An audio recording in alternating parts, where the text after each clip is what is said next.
Hello प्यारे बच्चों, welcome to the Tesla classes. स्वागत है आप सबका नीट प्रीवियस ईयर क्वेश्चंस की अपनी इस बेहतरीन सी सीरीज में, जहां पे हम नीट के previous year questions year wise, chapter wise and topic wise cover करते हुए चल रहे हैं। चैप्टर पहुंच चुके हैं हम इलेक्ट्रिक चार्जेस एंड फील्ड्स में और इसके 10 क्वेश्चंस कर चुके हैं। पहले 10 क्वेश्चन हमने जो किए उनमें जो टॉपिक अपना था वो रहा कूलम्स लॉ।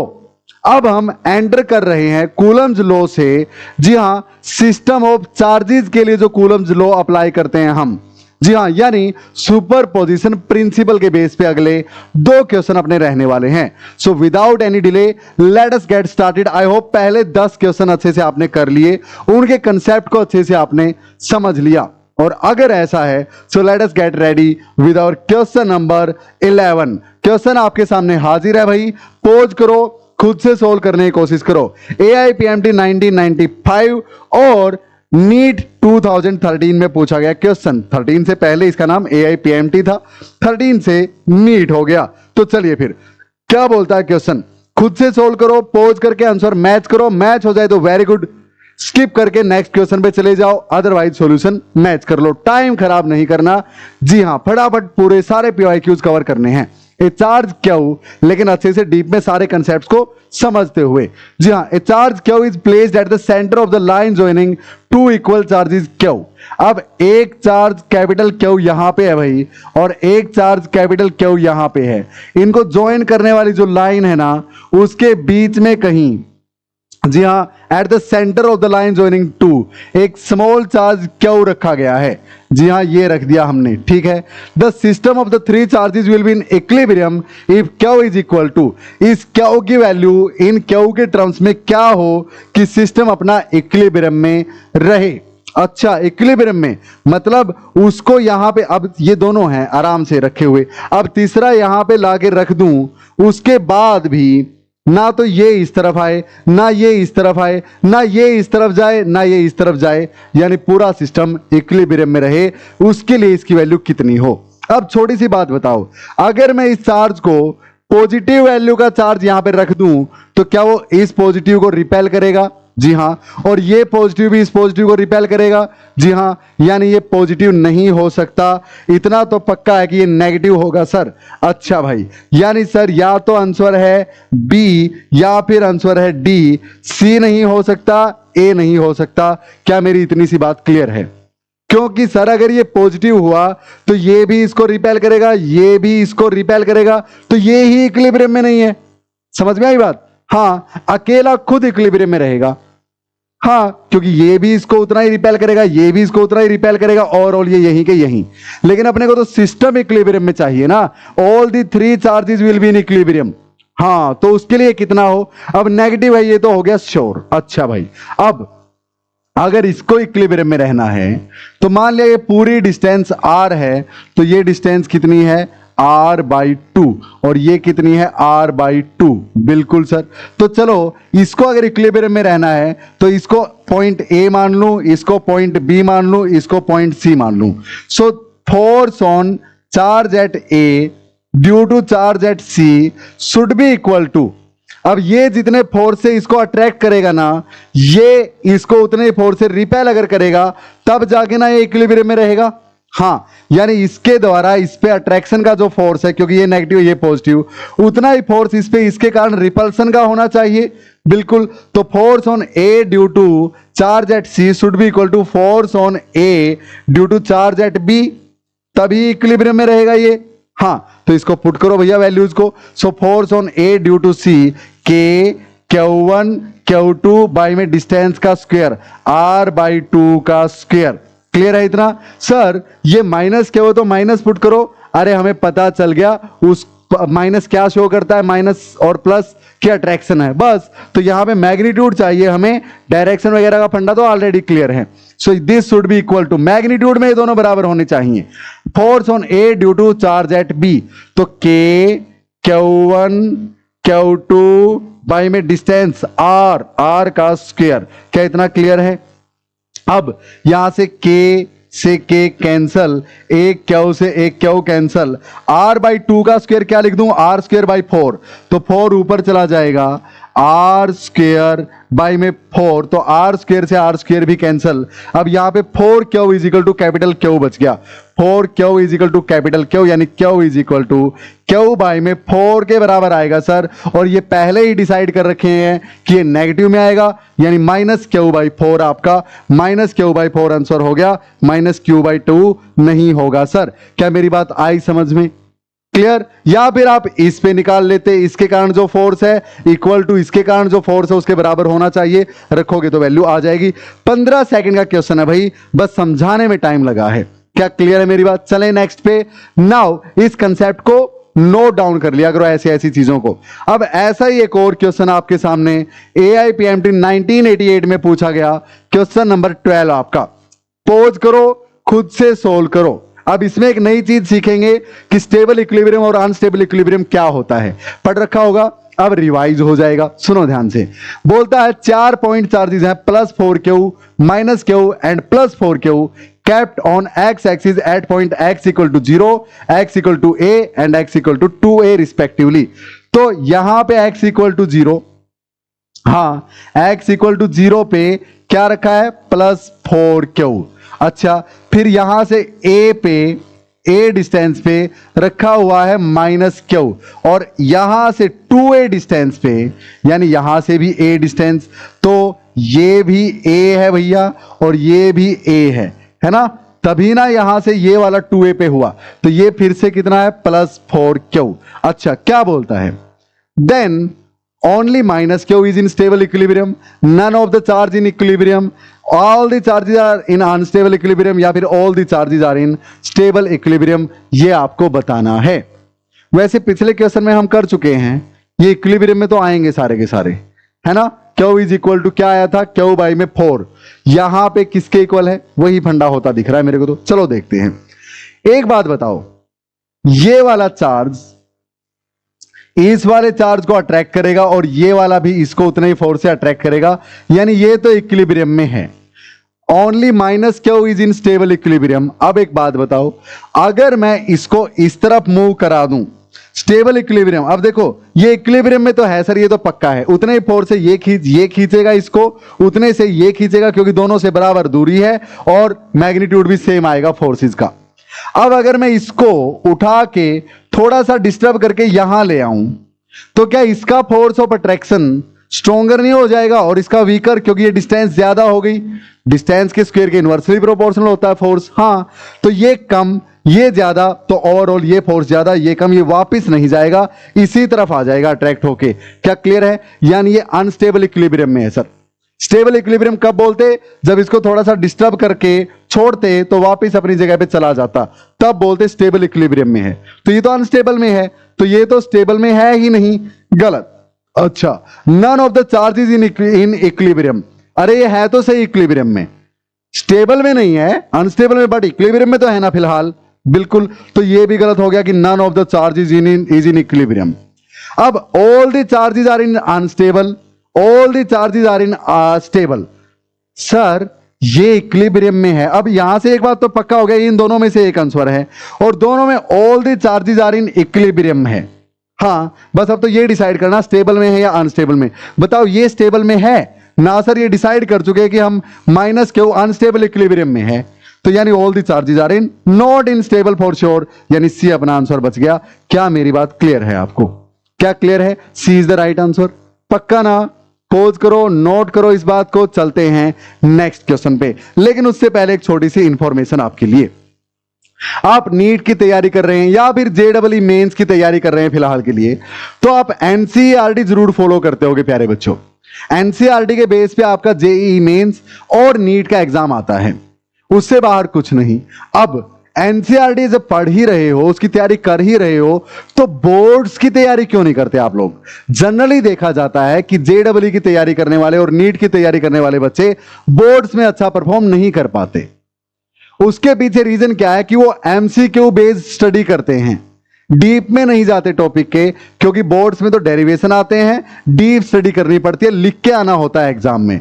तो प्यारे बच्चों, अपनी टेस्ला क्लासेस नाम की ऐप जो प्ले स्टोर पे मौजूद है, जी हां, वहां पे हमने क्लास 12th के और 11th के सारे चैप्टर्स का 1 बाय 1 अलग अलग कोर्स क्रिएट कर दिया गया है। आप अपनी मर्जी का कोई भी चैप्टर जो भी आपको चैलेंजिंग लगे या फिर सारे एक एक करके वहां पे पढ़ सकते हो, नॉमिनल से प्राइस में बिल्कुल। और इस पे भी अगर आप टेस्ला 12 नाम का प्रोमो कोड यूज करेंगे तो इस पे भी 20% का डिस्काउंट आपको मिल जाएगा। वहां पे ना चैप्टर्स को इतना डीप में करवा रखा है कि आपका नीट में एक भी क्वेश्चन नहीं कटेगा, ना ही जेडब्ल्यू मेंस में कटेगा। हां, एडवांस्ड उससे नहीं होगा आपका, लेकिन बोर्ड्स में भी आप 100% मार्क्स ला सकते हो, इतनी मेरी गारंटी है। बोर्ड्स को फोकस में रख के डीप में स्टडी करवाई गई है पूरी एनसीईआरटी सिलेबस की, यानी आपका नीट का और जेडब्ल्यू मेंस का भी कोई क्वेश्चन छूटने वाला नहीं है। क्लियर? और ये सारी फैसिलिटीज रहेंगी, सारे लेक्चर्स रिकॉर्डेड है, लेकिन डाउट्स लाइव में लेता हूं। आप इस कॉन्टैक्ट नंबर पे हेलो सेंड कर सकते हो या फिर ऐप के चैट फॉर्म में जाके लिख देना कि सर डाउट है, आगे मैं लाइव आपके पास आ जाऊंगा और आपसे आपकी सारी डाउट्स सोल्व करवा दूंगा। डीपीपी मिलती है हर सेशन के बाद, हर लेक्चर के बाद, जिससे आप टेस्ट कर सको कि क्या आपने उस लेक्चर में सीखा। क्लास मॉड्यूल मिलते हैं और पिछले 20 सालों के बोर्ड्स के प्रीवियस ईयर क्वेश्चन भी वहां पे चैप्टर वाइज सोल्व करवा रखे हैं। चलिए, फिर ये इंफॉर्मेशन आपको अच्छी लगी तो आप ऐप डाउनलोड कर सकते हैं या फिर अपनी इस सीरीज को कंटिन्यू रखिए। यहां पे आते हैं आगे। इतना पक्का है, ऐप पे जो चैप्टर्स हमने अपलोड कर रखे हैं बहुत ज्यादा टाइम लेके एक परफेक्ट चीज आपके लिए तैयार कर रखी है। डेमो सेशन देख लीजिए अभी वहां पे जाके, पता आपको लग जाएगा। चलिए भाई, क्वेश्चन नंबर 13 आपके सामने हाजिर है। एक इलेक्ट्रॉन है, वो रेस्ट पे है और वर्टिकली फॉल होता है h हाइट से, यानी ये है हाइट h भैया आपके पास, और यहां पे रखा है एक इलेक्ट्रॉन ये रेस्ट पे है स्टार्टिंग में, यानी यहां से छोड़ना है। अच्छा, एंड वर्टिकली अपवर्ड, ठीक है, वर्टिकल डिस्टेंस h इसने गिरना है और ऊपर की तरफ एक इलेक्ट्रिक फील्ड लगा रखी है E। ऊपर की तरफ इलेक्ट्रिक फील्ड है भैया, यहां पे ऐसे ऊपर की तरफ आपको पता है इलेक्ट्रिक फील्ड। अब यानी क्वेश्चन नंबर 13 से अपना टॉपिक चेंज हो गया। सुपरपोजिशन ऑफ चार्जेस के बाद अब हम सुपरपोजिशन ऑफ कूलम्बियन फोर्स के बाद अब हम अपने टॉपिक इलेक्ट्रिक फील्ड पे आ गए हैं, क्वेश्चन नंबर 13 से लेके। क्लियर? हां, अब देखते जाओ, यानी टॉपिक चेंज। इलेक्ट्रिक फील्ड ऊपर की तरफ लगा रखी है और इलेक्ट्रॉन को यहां से छोड़ दिया। अब बताओ, इलेक्ट्रिक फील्ड पॉजिटिव चार्ज को अपनी ही डायरेक्शन में लेके जाती है, लेकिन नेगेटिव चार्ज को अपने से अपोजिट में फोर्स लगाती है। क्यों? ई फोर्स लगाएगी इलेक्ट्रिक फील्ड, यानी इस इलेक्ट्रॉन को ये इलेक्ट्रिक फील्ड नीचे धकेलेगी भैया, डाउनवर्ड। ठीक है सर। अब बोलता है कि अगर इस इलेक्ट्रिक फील्ड को उल्टा कर दें, यानी दूसरे केस में इलेक्ट्रिक फील्ड को नीचे की तरफ कर दें और यहां पे एक इलेक्ट्रॉन की बजाय प्रोटॉन को गिरने दिया जाए, यहां पे प्रोटॉन को छोड़ा जाए रेस्ट से, तो इलेक्ट्रिक फील्ड क्या करेगी? प्रोटॉन को पॉजिटिव अपनी ही डायरेक्शन में लेके जाने की कोशिश करेगी, यानी दोनों बार नीचे ही जा रहा है मामला। ठीक है, तो h डिस्टेंस ही इसको जाना है, इसको भी h ही ट्रेवल करना है भैया, यहां से और यहां तक। बोलता है the time of fall of the electron in comparison to the time of fall of proton is. Electron proton से नीचे गिरने में कम टाइम लेगा, 5 टाइम ज्यादा लेगा, इक्वल लेगा या 10 टाइम्स ग्रेटर लेगा। नीट 2018 का क्वेश्चन बहुत ही आसान है। कितना टाइम लेगा सर, वो कैसे निकालें? देखो भैया, क्या ट्रेवल करना है इसको? ये h डिस्टेंस। अच्छा, तो s is equal to ut plus में हाफ at स्क्वायर। बिल्कुल सर, u को 0 रख लेंगे दोनों ही केसेस में। हाँ, तो डिस्टेंस कितनी है? h कवर करनी है। टाइम कितना लगेगा? s की बजाय h आ गया, 2 को यहां ले आऊं ऊपर, बाई में a चला जाएगा नीचे और इसका अंडर रूट कर दूंगा तो ये t के बराबर आ गया। यस और नो? बिल्कुल।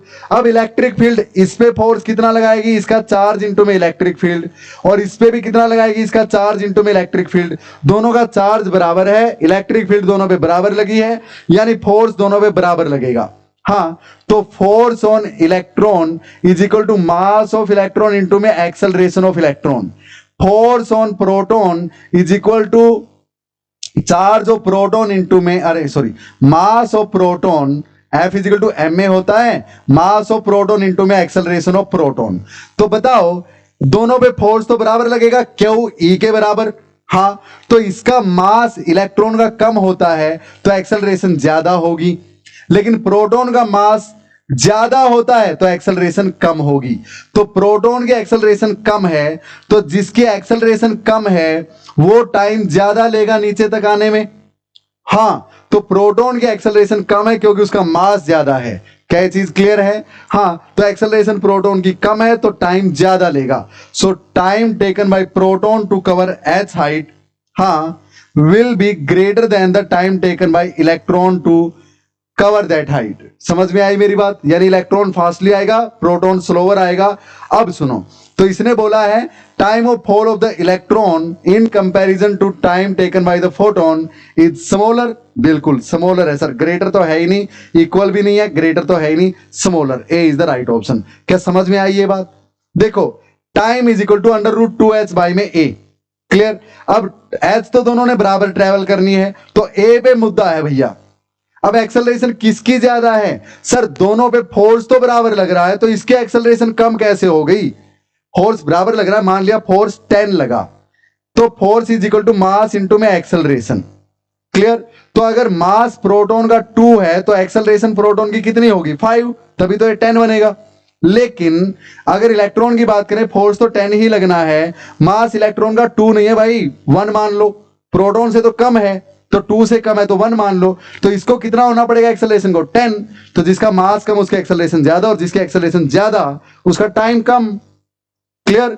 वो टाइम कम लेगा। अरे जिसकी एक्सेलरेशन ज्यादा, किसके एक्सेलरेशन ज्यादा है? किसके एक्सेलरेशन ज्यादा भाई? किसके एक्सेलरेशन ज्यादा? इलेक्ट्रॉन की। इलेक्ट्रॉन की एक्सेलरेशन ज्यादा तो टाइम क्या लेगा? इलेक्ट्रॉन कम लेगा। समझ में आई बात? तो स्मॉलर आ गया भैया आंसर। कितना आसान सा क्वेश्चन है, question number 13। I hope quite clear. Question number 14 पे आ जाओ। ये अमेजिंग क्वेश्चन है, काफी सोच समझ के करना पड़ेगा। आप लोग direct s equal to ut plus half at square नहीं यूज कर सकते। सुनना, नीट 2018 का प्यारा सा क्वेश्चन, पोज करो, खुद से सोल्व करने की कोशिश करो। एवरेज बच्चे कर देंगे, थोड़ा सा वीक वाले टाइम लेंगे। है बिल्कुल सिंपल। ए टॉय कार है, चार्ज क्यू है उस पे, moves on a frictionless horizontal plane surface, friction है नहीं, ठीक है, under the influence of uniform electric field E, due to the force q E, चलती है car, its velocity increases from 0 to 6 meter पर सेकेंड इन 1 सेकेंड। ड्यूरेशन, ये car यहां पे थी और इनिशियल वेलोसिटी इसकी 0 थी, 1 सेकंड बाद, 1 सेकंड के बाद ये यहां आ गई और इसकी वेलोसिटी आपके पास 6 मीटर पर सेकंड हो गई। क्लियर है ये चीज? यानी एक्सेलरेशन कितनी है इसमें? Acceleration change in velocity bye में टाइम, वेलोसिटी में चेंज 6 - 0 6 बाय में टाइम 1, यानी सर 6 मीटर पर सेकंड स्क्वायर की एक्सेलरेशन है। बिल्कुल 1 सेकंड तक का फंडा हो गया। एट दैट इंस्टेंट, यानी यहां पे, अच्छा इसके बाद का मामला स्टार्ट हो गया भैया, यहां पे the direction of field is reversed, electric field उल्टी कर दी गई। इलेक्ट्रिक फील्ड इस तरफ थी तो इसको रेस्ट से यहां ले आई, इस पे चार्ज क्यों था, रेस्ट से यहां पे ले आई। पॉजिटिव चार्ज की डायरेक्शन, इलेक्ट्रिक फील्ड अपनी ही डायरेक्शन में पॉजिटिव चार्ज को लेके जाएगी, यानी कार को इस तरफ ले आई। अब जब कार यहां पे है 6 की स्पीड के साथ है तो इलेक्ट्रिक फील्ड उल्टा कर दी, यानी यहां पे इस क्षेत्र में इलेक्ट्रिक फील्ड इस तरफ थी, लेकिन यहां पे आते ही इलेक्ट्रिक फील्ड इस तरफ मिल गई इसको। अच्छा, तो ये इलेक्ट्रिक फील्ड तो इस कार को इस तरफ लेके जाने की कोशिश करेगी। हाँ, यानी इसकी स्पीड फिलहाल 6 है, ये इस तरफ जा रही, तो एकदम से तो जाएगी नहीं, तो ये क्या होगी? इलेक्ट्रिक फील्ड का फोर्स इस तरफ, इस पे इनर्शिया ऑफ मोशन इस तरफ, तो धीरे धीरे स्लो होने लगेगी इलेक्ट्रिक फील्ड का फोर्स इस तरफ। हाँ, तो अब इलेक्ट्रिक फील्ड के कारण इसमें एक्सेलरेशन कितनी है? 6। हाँ, तो यहां पे डिसेलरेशन भी कितनी होगी? 6, क्योंकि फोर्स तो उतना ही है, कार का मास तो उतना ही है, तो एक्सेलरेशन भी उतनी ही रहेगी। लेकिन एक्सेलरेशन की डायरेक्शन वही होती है जो फोर्स की होती है। फोर्स इलेक्ट्रिक फील्ड ने पॉजिटिव चार्ज पे इस तरफ लगा दिया, तो यानी एक्सेलरेशन भी इस तरफ, यानी उस तरफ जाते हुए एक्सेलरेशन नेगेटिव, तो एक्सेलरेशन हो गई -6, यानी वेलोसिटी 6 से, हाँ, एक्सेलरेशन अगर -6 रखोगे तो वेलोसिटी 0 हो जाएगी। कब? 1 सेकंड के बाद। एक्सेलरेशन क्या होती है? Change in velocity every second. हाँ, तो अगर वो एक्सेलरेशन 6 है तो वेलोसिटी कितनी घट रही है हर सेकंड? 6। तो यानी 6 थी वेलोसिटी, 1 सेकंड के बाद वेलोसिटी 0 हो जाएगी। तो 1 सेकंड के बाद कार यहां पे, नेक्स्ट 1 सेकंड, अगली 1 सेकंड के बाद यहां पे फिर से कितना चली? जितना यहां चली थी उतना यहां चली होगी भाई, 1 सेकंड के लिए चली है तो। यहां 0 से 6 हुई थी वेलोसिटी, यहां घट के 6 से 0 हो गई। क्या ये बात आई समझ में? अरे यहां से यहां का टाइम निकाल दोगे ना सर। एक्सेलरेशन तो फोर्स ऑफ इलेक्ट्रिक फील्ड उतना ही है, तो acceleration is equal to what? v minus u by में टी। क्लियर? इसने फाइनली रुक जाना है, वेलोसिटी 0 हो जानी है। एक्सेलरेशन है तो u कितना है यहाँ पे? 6 था। एक्सेलरेशन कितनी थी? -6। तो -6 इक्वल टू -6 बाई में टी। टी यहां जाएगा, -6 से -6 1 पे कटेगा, T is equal to 1 second आ जाएगा। यस और नो? तो यानी यहां से यहां 1 सेकंड में पहुंच गई। आई बात समझ में? अब अगली चीज सुनो ध्यान से। The car continues to move for 2 more seconds। जब इलेक्ट्रिक फील्ड उल्टा कर दी गई तो कार 2 सेकंड और चलती है, तो 1 सेकंड के बाद तो रुक गई, रेस्ट पे आ गई। अब इलेक्ट्रिक फील्ड तो इसी तरफ अभी भी, तो अब इलेक्ट्रिक फील्ड इसको रुकने के बाद इस तरफ लेके जाएगी। यानी अब 2 सेकंड हो चुकी हैं, यानी 3rd सेकंड में फिर से चलेगी। तो 1 सेकंड में कितना चलाएगी वो इलेक्ट्रिक फील्ड इसको अपनी डायरेक्शन में? पहले जितना चलाया था। हाँ, यानी 1 सेकंड के बाद फिर से यहां आ जाएगी। यस और नो? फिर से इसके पास वेलोसिटी कितनी हो जाएगी? 6 मीटर पर second, but in this direction. Yes और नो? अब यहां पे वापस जब आ गई है तो सेकंड 1, 2 और 3 हो चुकी हैं। अब क्वेश्चन बोलो क्या बोलता है? Average velocity and the average speed of the toy car between 0 to 3 seconds are respectively. Average velocity sir, average velocity होती है टोटल डिस्प्लेसमेंट बाय में टाइम। तो ये इनिशियल पोजीशन और ये फाइनल पोजीशन, तो डिस्प्लेसमेंट कितनी? यहां से यहां की, यहां से यहां की। तो अपने को एवरेज वेलोसिटी के लिए क्या चाहिए भैया? क्या चाहिए?